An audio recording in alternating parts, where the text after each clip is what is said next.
شفت الشاب ده لما سأل على ازازه الزيت ناقصه ليه اكتشف ايه في الاخر؟ شوف كده.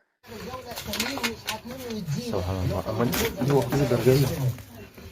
بقول لك يا سادات، انا شايف عندك في وسط الازاز ازازه فاضيه، يعني او نصها. ما بعملها سايب.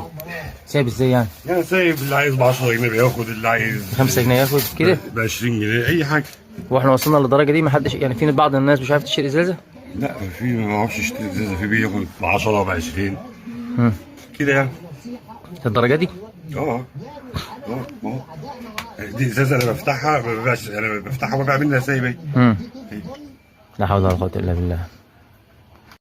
عاوزين نحس ببعض يا جدعان. في ناس ازازه الزيت اللي ب 60 جنيه مش عارفين يشتروها، امال انبوبه الغاز هيعملوا فيها ايه؟ زكاه المال لازم تطلع. الزرع طلع على زرعتك. الناس حالتها بقت صعبه. واسال على جارك وشوف ظروفه وساعده باللي تقدر عليه، علشان لو حصل لك حاجه تلقى اللي يساعدك. وخلص الكلام.